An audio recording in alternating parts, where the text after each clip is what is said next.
सबको जय मसीह की। मैं जतिन बब्बर और आप देख रहे हैं मसीह परिवार चैनल। तो जैसे कि आप सब जानते हैं कि हम अपने चैनल पे, मसीह परिवार चैनल पे अलग अलग पास्टर्स की वीडियो को अपलोड करते हैं। अगर आप भी अपनी वीडियोस को, अपनी मिनिस्ट्री की वीडियोस को, अपनी टेस्टिमनीज को हमारे चैनल मसीह परिवार चैनल पे अपलोड करवाना चाहते हैं तो आप हमारे नंबर पे कांटेक्ट कर सकते हैं 9041690174। तो अगर आपको हमारा चैनल अच्छा लगता है, अलग अलग पास्टर्स की वीडियो देखना अच्छा लगता है, ब्लेसिंग अगर आपको चाहिए तो आप हमारे चैनल को सब्सक्राइब कीजिए, लाइक कीजिए और वीडियो को ज़्यादा से ज़्यादा शेयर कीजिए सबको। और 7 आयत में लिखा है, तब क्रूबों के बीच में एक क्रूब ने अपना हाथ बढ़ाकर उस आग में से क्रूबों के बीच में जो थी कुछ उठाकर सन के वस्त्र पहने हुए उस पुरुष की मुट्ठी में दे दी और वह उसे लेकर बाहर चला गया। आज आपके ऊपर जब ले हैंड होगा, आग आपकी मुट्ठी में मैं दूंगा और आप उसे लेकर बाहर जाएंगे अपने परिवार में, अपने जीवन के हिस्सों में जहां कोई हिलजुल नहीं हुई, वहां पर बड़े आश्चर्य कर्मों को आप देखोगे यीशु के नाम में। जिस पेट में कोई हिलजुल नहीं हुई, कभी प्रेगनेंसी नहीं हुई, आप प्रेगनेंसी को देखेंगे। जिस रिश्तों में कोई हलचल नहीं हुई, जिस कार्य में कोई हिलजुल नहीं हुई, जिस गवर्नमेंट में आपके लिए फेवर कोई हिलजुल नहीं हो रही, आप देखेंगे बड़ी बड़ी गवर्नमेंट जॉब्स को आपके लिए ओपन होते हुए, खुलते हुए, आपके फॉरेन के डोर्स ओपन होते हुए, आपके बच्चों को, आपकी लाइफ को ब्लेस होते हैं यीशु मसीह के नाम में। हालेलुया। तो आप समझ पाए कि कैसे आग ली गई और उसके हाथों में दे दी गई और वो चला गया। ऐसे ही सामर्थ पुराने नेम में ऐसे वो सामर्थ दे रहा था। मूसा को उसने पहाड़ पर बुला के 40 दिन रात फास्टिंग के साथ मूसा ने वहां पर रहने का फैसला किया, अपनी चार्जिंग को करने का। हालेलुया। वो रहा, परमेश्वर ने उससे सामर्थ से भर के भेजा और प्रभु ने उसके द्वारा कार्य किए, अद्भुत काम। उस आग के द्वारा परमेश्वर ने मूसा के द्वारा फिरौन के सामने चिन्ह और चमत्कार प्रकट किए, सामर्थ के द्वारा। हालेलुया। अगर यही आग को पेंतिकोस्त के दिन में हम पढ़ें तो जब चेलों पर उतरी थी, वो क्या था हम पढ़ेंगे 2 की 1 से लेकर 4 तक। जब पेंतिकोस्त का दिन आया वे सब एक जगह इकट्ठे थे। कह सकते हैं आपका परिवार एक जगह इकट्ठा है। यस, पढ़ेंगे आगे 2 आयत में। एक आकाश से बड़ी आंधी की सी सनसनाहट का शब्द हुआ। आकाश से आंधी की सी सनसनाहट का, कि आंधी तूफान जैसे सनसनाहट का शब्द हुआ जब वो एक जगह इकट्ठे होकर प्रार्थना कर रहे थे सारे जने। और उससे सारा घर जहां वे बैठे थे गूंज गया। वही कपाने वाली प्रेजेंस जो आपने वहां पुराने नेम में पढ़ी। सारा घर जहां वो बैठे थे गूंज गया। कंपनी सी वहां पर उतरी और उन्हें आग की सी जीवें फटती हुई दिखाई दी। जब पेंतिकोस्त के दिन पवित्र आत्मा उतरा, वही जो परमेश्वर का आत्मा, तो क्या किस विजन में? आग में। जब आपको आग नजर आए इसका मतलब प्रभु आपको सामर्थ से भर रहा है। हालेलुया। उन्हें आग की सी जीवें फटती हुई दिखाई दी और उनमें हर एक पर आग ठहरी। कौन सी ठहरी? जो आग की सी जीवें फटती हुई दिखाई दी, वो आग उन पर आ ठहरी। ये क्या है? आग का बपतिस्मा। हालेलुया। मेरे बाद जो तुम आने वाला है वो मुझसे शक्तिशाली है, वो तुम्हें पवित्र आत्मा और आग से बपतिस्मा देगा। हालेलुया। जैसे आपका और आपका परिवार पूरा 2024 में, याद रखो, आग से बपतिस्मा पाया हुआ होना चाहिए यीशु नाम में। आपका घराना केवल एक उद्धार पाया नहीं, विश्वास किया हो नहीं, आग से बपतिस्मा पाया हुआ घराना होगा यीशु मसीह के नाम में। उनमें से हर एक पर आग ठहरी। और 4 आयत में लिखा है, और वे सब पवित्र आत्मा से भर गए। आत्मिक चार्जिंग हो गई। प्रभु कहता है जब तक तेरी बैटरी 100% चार्जिंग ना हो तब तक सुसमाचार के लिए ना निकलना। ये सब पवित्र आत्मा से भर गए, इनकी आत्मिक चार्जिंग हुई। और जिस प्रकार आत्मा ने उन्हें बोलने की सामर्थ दी, वे अन्य भाषा बोलने लगे। फिर आत्मा ने उन्हें सामर्थ दी। क्या उतरी? आग, सामर्थ। तो अगर हम पढ़ें उपस्थिति, परमेश्वर की उपस्थिति में अभिषेक की सामर्थ, और सामर्थ को अगर हम किसी के ऊपर बोलते हैं तो मैं बोल रहा हूं, अगर मैं बोल रहा हूं फायर आए, तो मैं पता क्या बोल रहा हूं? जो प्रभु की उपस्थिति में रह के अभिषेक मुझे मिला है और उसकी जो सामर्थ मेरे ऊपर है, उस आग को मैं आपकी लाइफ के ऊपर उंडेलता हूं। आग के रूप में वो आपकी लाइफ के ऊपर मांगता हूं। समझ पाए आप कि जो मांगनी, वो सामर्थ जो आपके ऊपर है, आप उसे उंडेल रहे हैं। कौन सी सामर्थ? जो आप में है। तो आपको जो फायर प्रे कर रहे हैं, आप ये ना सोचे प्रभु तेरी आग जाए, तेरी आग को उतरो जाए। ऐसे नहीं होना। जब आप फायर प्रे कर रहे हैं, आप याद रखो आग आप में से होके जाती है। जीवन के जल की नदियां सारी दुनिया पर बह जाएंगी, सारे मसीह में आ जाएंगे, ऐसे नहीं लिखा। जीवन के जल की नदियां तुझ में से होके सारी दुनिया में बहती जाएंगे और हर एक घुटना टेकेगा, हर एक जुबान बोलेगी कि यीशु ही प्रभु है। आप समझें, उद्धार की वो आग आपके द्वारा ही बहेगी। आपके मसलों के लिए आग वो आपके द्वारा ही बहेगी। अब मैं इसे एंड में एक उस दर्शन को बताना चाहता हूं और इसे आगे पढ़ते हुए प्रेरितों के काम 2 की 12 से 21 तक। और वह सब चकित हुए और घबराकर एक दूसरे से कहने लगे ये क्या हो रहा है। वहां पर जब उन्होंने पवित्र आत्मा पाया, जैसे एक नया व्यक्ति चर्च में आता है, कुछ आपको डिफरेंट सा लगता है। मैं भी जब चर्च में पहली बार गया तो ऐसे बैठ गया पूरा, बाकी तालियां बजा रहे, मैं तो बस इधर ऐसे ऐसे करता जा रहा हूं, ये क्या कर रहे हैं। उधर एक औरत में से शैतान निकल रहा है, मैंने कहा मेरे चना आज वे, मैं तो ऐसे मेरे चना बढ़ जावे इत्थों निकल गए। बाद में पता चला ऐसा कुछ नहीं हो सकता। तो डर समझ नहीं आता था, ताली बजाने शर्म आती थी। धीरे धीरे जब प्रभु के साथ प्यार बढ़ता गया, चर्च आते रहे, और वही व्यक्ति आज तो खुल के आपके सामने आराधना करता है और प्रभु ने उसे चुन लिया। अगर आज से 2010 की मैं बात करूं तो मैं एक कपड़े वाले शोरूम में पोछा लगाता था, शीशे साफ करता था, लोगों को पानी देता था, कस्टमर आते थे, कभी पोछा लगाना, कभी शीशे साफ करने, कभी दुकान के बाहर के शीशे, कभी सेल्फे साफ करनी, बाहर कुछ भी दुकान में चलो जी ये लेके आओ वो लेके आओ, वो जाना, 1500 बचना पूरा महीने का कमाई के बाद। बस में बैठने से पहले कोई बर्गर भी खाने को मन करे, नहीं अगर मैंने 10 रुपए का ये बर्गर खा लिया तो मेरी आज के अगर जो 60 रुपए मुझे बचने हैं तो 60 में से 10 निकल जाएंगे, 50 बचेंगे। तो वही व्यक्ति को परमेश्वर ने आज आपके सामने खड़ा किया है। ये परमेश्वर है, ये मेरी गवाही है। आप लोगों की गवाहियां सुनते हैं, ये मेरी गवाही है। हालेलुया।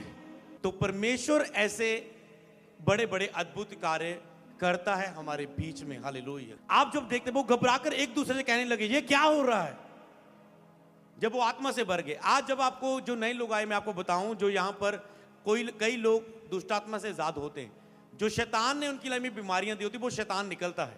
तो आपको बस कोई टेंशन लेने की जरूरत नहीं है, कृपा हो रही है, कोई व्यक्ति फ्री हो रहा है। आप उस सामर्थ्य को देखें। मुझे हैरान हो, पहले तो मैं सुनो ये क्या हो रहा है, बाद में मेरा विश्वास बहुत बड़ा इसे देख के, ये कैसे प्रभु के दास प्रेरित करते, शैतान निकल जाता लोगों में, कितनी सामर्थ्य है प्रभु के दासों पर। मेरा तो विश्वास बढ़ता था उन चीजों को देखकर कि कितनी पावर है। कि ये व्यक्ति कह रहा था कल मेरा ऑपरेशन है, शैतान निकाला, 2 हफ्ते बाद ये व्यक्ति चर्च में खड़ा गवाही दे रहा है मेरा ऑपरेशन कैंसिल हो गया। तो मैं समझा वो शैतान निकला, इसलिए ये गवाही के साथ वापस आए। हालेलुया। तो इसीलिए एक दूसरे से कहने लगे वो घबराकर, परंतु दूसरों ने ठट्ठा करके कहा वह तो नई मदिरा के नशे में चूर हैं। तब पतरस ने 11 के साथ खड़ा हुआ और ऊंचे शब्द से कहने लगा, हे यहूदियों, यरूशलेम के सब रहने वालों, ये जान लो और कान लगाकर मेरी बातें सुनो। कई लोग ठट्ठा करने वाले कहने लगे इन्होंने तो शराब पीती हुई है।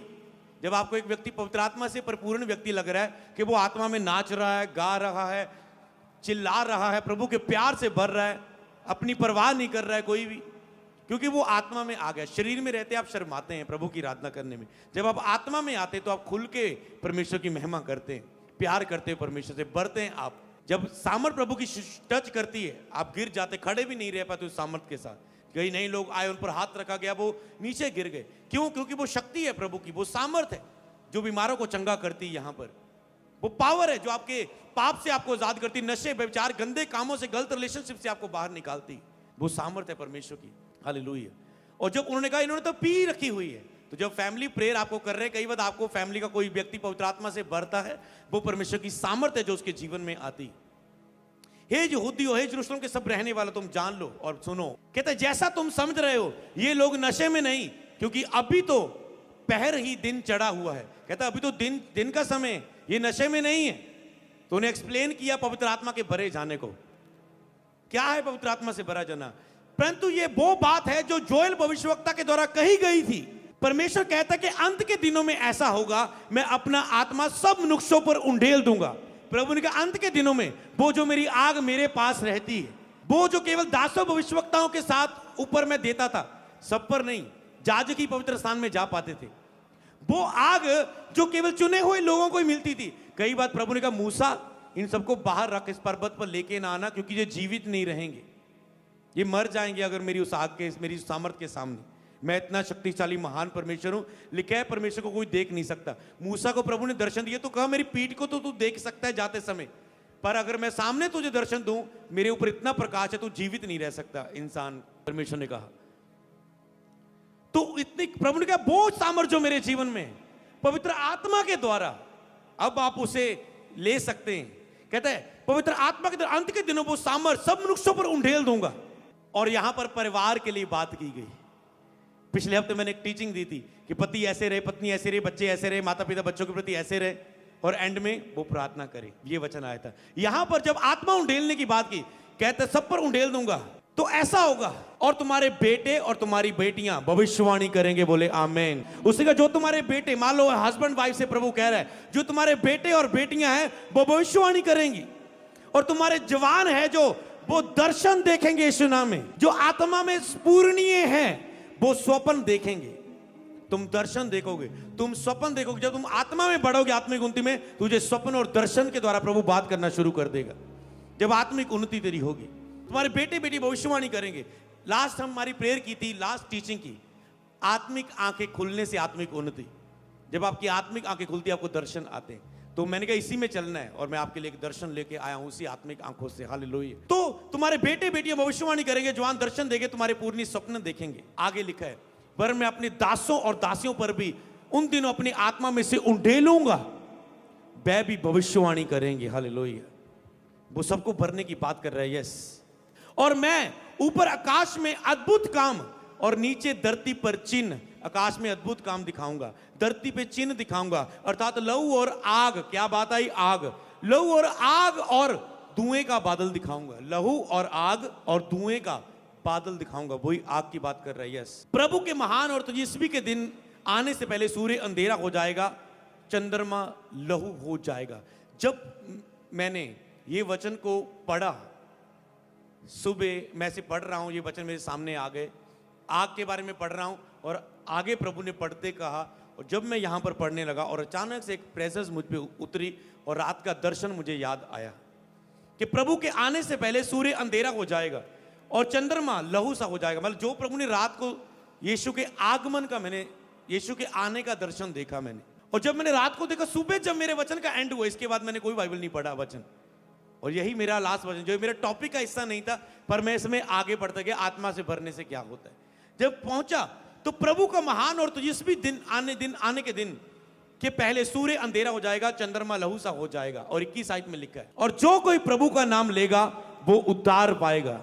आपके परिवार में से जो कोई यीशु का नाम लेगा, यीशु के नाम से प्रार्थना करेगा, विश्वास करेगा, वो उद्धार पाएगा बीमारियों से, दुष्ट आत्मा से, पापों से, गंदे कामों से, यीशु नासरी के नाम में, और नरक से बचाया जाएगा और स्वर्ग में जाएगा।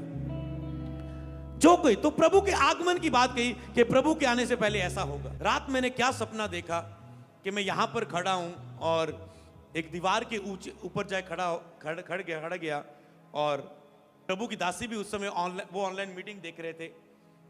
उस समय अचानक से मैंने ऐसे उस दर्शन में देखा कि जैसे दुनिया का अंत होता है, जब यीशु मसीह ने आना है, सारा सब कुछ नाश होना है, अंत होना है सारी दुनिया का। जो विश्वास करेंगे वो बचाए जाएंगे। तो उस समय लिखा, वो सारी स्टोरी को हम आने वाले दिनों में पढ़ेंगे, क्योंकि प्रभु उसके विषय में बात करने को हमें कह रहा। तो उसमें जो मान लो आपके परिवार का मेंबर ऐसे कोई गाड़ी में बैठा है, 3 बंदे विश्वास में गिराने में, 2 बंदे विश्वास में नहीं, वो 3 बंदे ऐसे जीवित उठा लिए जाएंगे। परमेश्वर उन्हें ले जाएगा, बादलों में यीशु के साथ जाएंगे वो, पर बाकी रह जाएंगे। कहां रह गए? और उन्हें पता चलेगा, जो बाइबल में हमने सुना था कि जो विश्वास करेगा और उद्धार में बना रहेगा वो उठाया जाएगा जब यीशु बादलों पर आएगा। जैसे वो जीवित परमेश्वर है, मौत को हरा के जी उठा और स्वर्ग में गया, उसने कहा जैसे मुझे तुमने जाते देखा तुम फिर आते देखोगे। जो उद्धार में नहीं होगा वो नाश हो जाएगी। ये दूसरी बार दुनिया का नाश होगा। जैसे पहले पानी के द्वारा नूह के दिनों में दुनिया का नाश हुआ था, जिन्होंने मन फिरा लिया था, जहाज में कहता आ जाओ, उसने प्रचार किया जहाज में आ जाओ, प्रभु बारिश के द्वारा इतनी बारिश बढ़ाएगा कि सारी दुनिया में पानी आ जाएगा। किसी ने नहीं सुनी, हंसने लगे, अरे बूंद तक नहीं पानी की, तू लगातार बारिश आने की बात कर रहे हैं, हंस रहे थे। इसी तरह आपके परिवार के मेंबर कई बार हंसते हैं, आप मसीह करते हैं, आज वो हंसते हैं आपके ऊपर। आप चर्च करते हैं, वो हंसते हैं, क्योंकि उनके लिए वो आत्मिक बातें मूर्खता की बातें होती। जब तक आत्मा उनको छुए ना, जब तक उनके ऊपर खुदा प्रकट ना हो, तब तक उनके लिए वो मूर्खता की बातें। उनका बुरा भी ना मानो, क्योंकि अब तक उन्होंने नहीं जाना। तो इसीलिए जब वो परमेश्वर का आत्मा दर्शन देता, और परमेश्वर ने कहा जैसे तुम मुझे जाते देखो आते देखोगे, और जो विश्वास में नहीं होंगे, कहता है वो कनक को तूड़ी से अलग करेगा। कनक अलग मतलब धर्मियों को वो पापियों से अलग करेगा, वो ऐसे शांति डालेगा। धर्मी अलग किए जाएंगे और अधर्मियों का वो नाश करेगा, वो नरक की कुंड में डाल दिए जाएंगे। जो जिन्होंने प्रभु के वचन को सुन के भी विश्वास नहीं किया, उनके पास सुसमाचार आया पर उन्होंने ठुकरा दिया, उन्होंने इनकार कर दिया, उन्होंने उनका विरोध किया, नगरों में सुसमाचार प्रचारकों को भगा दिया, उन्होंने विरोध किया, अपने परिवार में विश्वास नहीं लेके आए, उनका अंत उस नरक में होगा। मैं प्रभु की हजूरी में हूं, मैं सच विजन बताऊंगा जो होगा। तो उसमें मैंने जो देखा और कि ऐसे दुनिया का अंत होने जा रहा है। मैंने जैसे आप पृथ्वी गोल देख रहे हैं ना, आसमान से ऊपर प्लेन में बैठ के, ऐसे मैंने कुछ अंश देखा जिसमें होने जा रहा है। बड़े से ऐसे पिल्लर जैसे कुछ चीजें उतरी, जैसे जैसे शक्तियां हिलाई जाएंगी, सारा कुछ चिन्ह होंगे, ऐसे काम जैसे जो होने जा रहा है कि सब कुछ गिरने जा रहा है, ऐसा वो पूरा भयानक। और मैं पूरा उसमें डर गया और मैंने देखा पूरा एक अद्भुत कीजिए होने जा रहा है जो होने वाला है। और जो विश्वास में होते हैं, और मैं उसे देख रहा हूं, और मैंने क्या देखा कि मैं यहां पर खड़ा होके पुकारने लगा, जीसस जीसस, यीशु यीशु यीशु। और मैंने पुकारने लगा, मैं बस पुकारता रहा। रात को तो उस समय मुझे इतना जाता, जब वचन पढ़ा तो इसका अर्थ मुझे पता चला। मैं जीसस जीसस पुकारने लगा, जीसस यीशु यीशु यीशु। और अचानक से क्या हुआ, जो सारा दुनिया का नाश होने जा रहा था वो थम गया और सब कुछ नॉर्मल हो गया। मैं आपको एक चीज बताऊं, इसके पीछे जो बात थी, आप कहेंगे ये तो गलत बात हुई, रुकना थोड़ा ना चाहिए, यीशु ने तो आना है। सारी कलीसिया हम सब पुकारे यीशु जल्दी आ, यीशु जल्दी आ। जो तो उद्धार पाए वो तो कह रहे जल्दी आ, जो अभी पाप में है वो क्या। तो उनका उद्धार कर प्रभु बचा, ओके जीसस क्राइस्ट जल्दी आ। लेकिन पृथ्वी बड़ी आशा भरी नजरों से मनुष्य के पुत्र के प्रकट होने का इंतजार कर रही है। पृथ्वी तड़प रही है, लोग तड़प रहे, परमेश्वर आए, क्योंकि संसार में दुख है। प्रभु के संसार में तुम्हें क्लेश होगा। कई विश्वासी होते ना मसीह में आके भी जो चंगे नहीं होते, दुखों में होते, वो कहते प्रभु जल्दी आ जा, ले जाए तू, कहते ना यीशु जल्दी आ। तो संसार में उसने कहा तुम्हें क्लेश होगा, ये परदेसी होके तुम आए हो, 70 80 100 साल कुछ समय की जिंदगी। कहते हैं जब तुम वहां होंगे, सोने की सड़कें, हीरो के दरवाजे, वहां पर ना भूख ना प्यास, सदा आराधना, सवा जीवन, कभी मृत्यु नहीं आएगी। कोई खाने की टेंशन नहीं, बच्चों की फीस की टेंशन नहीं, कमाने की टेंशन नहीं, कोई चिंता नहीं, कोई परेशानी नहीं, कदे मृत्यु नहीं, सदा का जीवन तुम उत्ते पाओगे जो कदे मौत नहीं आएगी।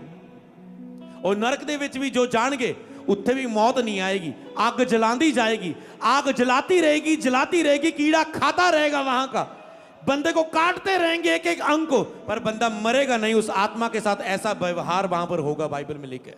और लोगों को लगता है कोई बात नहीं, ये मेरा फैसला है, जो प्रभु मेरे ते कृपा करेगा मैं यीशु में आ जावांगा। उसने तानू बुलाया, तुसी खुद मन कठोर किते होए, तुम खुद नहीं आ रहे परमेश्वर की ओर। समा उसका तो आ चुका है। आज लोग बहाने बनाते हैं कि अभी मेरे पे कृपा नहीं हो, जब मुझे कहेगा वो आ जाऊंगा। उसने तो पुकारा है, तुम खुद देरी कर रहे। और जब मैंने ये दर्शन देखा, उसके बाद वो चीज ऐसे जीसस जीसस पुकार रहा हूं और वो चीज होने से रुकी। और उसके बाद मैंने प्रभु की दासी को बोल रहा हूं, मैंने कहा तुम माहौल ठंड, मैंने कहा तूने नहीं देखना था जो हो रहा था, मतलब जो हो रहा है आंखों से देखना। वो कहते कि नहीं, मैं लाइव मीटिंग चल रही है, जो हम तो प्रभु में चल रहे हैं, सही जो कर रहे हैं काम, उसके लिए सोचना क्या है। बस ऐसे थोड़ा कि एंड में दिन में आप कहेंगे प्रभु तौबा तौबा, वो एंड में तो तौबा काम नहीं करेगी, समझ पा रहे ना। तो जैसे हो बस ऐसे ही है। वो कहते मैं लाइव मीटिंग देख रही हूं, मतलब बाहर जो हो रहा है आप उसी माहौल में आत्मिक, आपको पता है हम परमेश्वर हमारे साथ है, वो हमें लेके जाएगा। हालेलुया। ओके, तो उसमें रहे। तो इन दोनों का मतलब इसका मैंने ये चिन्ह पाया कि आपने जो अभी है वो एंड टाइम में पश्चाताप काम नहीं करेगा। प्रभु जब आ ही गए, आने से पहले आपका मन फिराया होना चाहिए। दो चीजें, अगर लोग कहते, कई लोग पाप करते रहते, कोई नहीं यीशु दे आंच अभी देरी है। ओके, यीशु के आने में देरी है। अगर तुम पाप में मर गए, फिर तुम पहले ही चले गए। हो सकता है हमारे समय में जीसस क्राइस्ट आ जाए, हो सकता है हमारे बच्चों के समय में जीसस क्राइस्ट आ जाए, हो सकता है बच्चों के बच्चों में आ जाए। ये तो पिता ही जानता है कब उसे भेजना है। पर आपको तैयार रहना है, कलीसिया को तैयार रहना है। उद्धार में जीते रहना है। और जब मैंने इसे दर्शन को, उस आग से भरे परमेश्वर के उस दर्शन को लिया, उसके बाद आंखें खुली, सुबह चल रहा हूं, बस मुझे यही पता कि दर्शन आया है। और जब मैं इस वचन को पढ़ रहा हूं, मैं आत्मा में आ गया। और जब मैं आत्मा में आ गया, प्रेयर करने लगा, अचानक से मैं रोने लगा। जब मैं इस वचन यहां तक आया, यीशु के आने के समय ऐसा, जबकि मेरा कोई तरीका नहीं था कि मैं ऐसे पढ़ूं इस वचन को। तो जो विजन में आए वही वचन पर आत्मा मुझे ले जाए, उस पन्ने पर बाइबल के, और मैं रोने लगा। जब रोने लगा तो एक चीज मैंने समझी उस दर्शन का, जो प्रभु कहना चाहता था। प्रभु कहता है, एक तो उसने कहा कि लोग, कहता है मैं सिर्फ चुने हुओं के कारण, कहता है वो लोग जो अभी बचाए नहीं गए, सिर्फ चुने हुओं के कारण, जो बाइबल में एक वचन लिखा है कि यीशु आएगा पर चुने हुए के कारण ये देरी है, अभी जो बचाए नहीं गए। मान लो आपका बेटा है, वो प्रभु ने उसे बचाना है, पर अभी भी वो आ नहीं रहा। प्रभु उसके लिए इंतजार कर रहे हैं, देर कर रहे हैं कि ये बचाया जाए, ये मसीह में आ जाए। कुछ लोग आके भी इनकार करेंगे, तो वो उनका डिसीजन होगा उद्धार को पाके, लिखे उस आत्मिक स्वाद को चक के पीछे हट जाना, मसीह को जान के पीछे हट जाना, तो उनके लिए तो कोई चांस नहीं रहा। तो इसीलिए जब मैंने उस चीज को देखा तो प्रभु ने कहा, सुबह बताया प्रभु ने कहा, मेरे आने में देरी उन लोगों के कारण है जो अभी तक बचाए नहीं गए। उन लोगों के कारण, जब तूने जो देरी देखा कि मैं आने जा रहा हूं और रुक गया, मतलब यीशु आने जा रहे, सब कुछ अब तबाह होने जा रहा है, दुनिया नाश होने जा रही, जो रुक गया तूने देखा, उसका मतलब यह है कि तुम्हें प्रार्थना करनी है, तुमने प्रार्थना करनी है, रिवाइवल करने, टूर्स करने, और अधिक से अधिक रूहों तक पहुंचना है तुमने और तेरे लोगों ने। अधिक से अधिक लोगों के लिए प्रार्थना करनी है, प्रार्थना योद्धाओं ने, लोगों ने अधिक अधिक रूहों तक को बचाना है। प्रार्थना के द्वारा रोजे रख के, मेहनत करके अधिक से अधिक चुनी हुई रूहों को बचाना है। हालेलुया। इसलिए प्रभु आपको बचाना चाहता है, इसलिए आज परिवार सहित प्रभु ने आपको बुलाया होगा, क्योंकि प्रभु नहीं चाहता आपका परिवार नाश हो, उस नरक में जाए, आप स्वर्ग में जाए। लोगों के पास आस नहीं होती जब कोई फैमिली मेंबर मर जाता है, पर हम आत्मा में एक दूसरे से मिलेंगे, जो मसीह में होकर मरेंगे। तो कोई नहीं चाहता कि मेरा परिवार मुझसे दूर रहे, मैं स्वर्ग में रहूं, वो नरक रहे। तो इसलिए प्रभु आपके परिवार को बचाना चाहता है। चुने हुए के कारण प्रभु के आने में देरी हुई, और प्रभु कहते हैं प्रार्थना करो। और एक अगली बात जो आपको और मुझे काम दिया गया, कि प्रभु कहते हैं प्रार्थना करो, मैं बचाना चाहता हूं लोगों को। जाओ, सुसमाचार सुनाओ, रिवाइवल टूर करो, प्रेयर करो, लोगों के पास जाओ। अगली बात, जब वो दर्शन हुआ था, मैंने पूछा प्रभु, जब प्रभु प्रकट होने जा रहे हैं, दूसरी बात जो मैंने देखी, मैंने कहा प्रभु हम क्या करें? जब वो चीज खत्म हो रही है, वो आना चला जा रहा है, वो आने लगे प्रभु, अब नहीं, वो नहीं आए। मान लो कैसा तो चिन्ह, मान लो कैसा तो कोई चीज हल्की सी दिखेगा, उसका चिन्ह होने जा रहा है, उसके बाद वो होने से रुक गया। तो मैंने एक चीज पूछी जाते जाते कि परमेश्वर हम क्या करें? हम मतलब सब लोग, हम क्या करें? परमेश्वर ने पता सब दर्शन में क्या कहा, अपने उद्धार को। प्रभु कहते हैं दो चीजें बोली, एक तो उसने कहा, जो उसने कहा एक एक कदम एक एक करके मेरी आज्ञा को मानते जाओ, ये लाइन थी, एक एक करके मेरी आज्ञा को पूरा करते जाओ। उसने बाइबल में बहुत सी आज्ञाएं दी है, वचन दिए गए हैं, कहते हैं एक एक करके मेरी आज्ञा को मानते जाओ। मैंने वो आवाज को सुनी, कलीसिया वो आपसे बात कर रहा है, कहते एक एक करके। जैसे मान लो आपके लिए प्रार्थना एक आज्ञा है, प्रार्थना करो, करो मतलब आज्ञा। एक दिन भवन में रहो, ये क्या है? चर्च में हर एतवार एक दिन, हफ्ते का एक दिन मेरे भवन में आओ, ये क्या है? एक आज्ञा है। आज्ञा कि पवित्र रहे, कानों को पवित्र रख, तेरी आंख निर्मल, तेरा सारा शरीर उजाला, आशीष दो श्राप ना दो, गाली बदले गाली ना दो, सह लो, प्रेम करो आपस में, एक दूसरे की मदद करो, भलाई करने में एक दूसरे से बढ़ के काम करो, प्रेम दूसरे में एक दूसरे से बढ़ के काम करो, भटके हो को वापस लाओ, जाओ जगत में जाके सुसमाचार प्रचार करो, जाओ। ये क्या है? आज्ञा। तो आप जानते हैं हंड्रेड्स में आज्ञा है बाइबल में, तो प्रभु कहते हैं मेरी आज्ञाओं को पूरा करते जाओ। समझ पा रहे हैं? आप उसमें, तो आपको अब काम मिला है कि उसी आज्ञा में हम बस आज्ञा पालन करने में अधिक से अधिक काम करें, कि प्रभु में हम चल रहे हैं। और इसके साथ जुड़ा मुझे एक वचन मिला, कौन लिखा है? अपने उद्धार के कार्य को पूरा करो। सीधा कह सकते हैं कि जीसस क्राइस्ट आने वाले हैं, अपने उद्धार के काम को पूरा करो, अपने उद्धार में बने रहो, उद्धार को खो ना देना। कहने जिसने उसकी कृपा का स्वाद चखा है, अगर वह पीछे मुड़ जाए तो उसके लिए कोई अब बचाव नहीं रहा। कई लोग मसीह ने पवित्र आत्मा पाया, पवित्र आत्मा की तरह गिराए जाए गए, प्रेम मिला, उन्हें स्पर्श मिला, टच मिला, गवाहियां मिली, और वो प्रभु से पीछे हट गए। सारा पवित्र आत्मा का स्वाद चख के संसार में व्यस्त हो गए। इन्होंने जानने के बाद भी इनकार कर दिया, पीछे हो गए। हालेलुया। तो इसीलिए आपको ध्यान देना है, परमेश्वर आपको बचाना चाहता है, आपके परिवार को बचाना चाहता है। चुने हुओं के कारण प्रभु के आने में देरी है। प्रभु नहीं चाहता आपका परिवार नाश हो। जल्दी से उनके लिए प्रार्थनाएं करें, रोज प्रार्थनाएं करें, रोज रख के प्रार्थना करें, मेरे घराने बचाए जाएं। चुप करके आराम से ना बैठ जाएं, एक बोझ, एक तरस के साथ अपने नगर, अपने घरानों के लिए प्रार्थना करो। प्रभु कहता है अपने उद्धार का कार्य पूरा करो।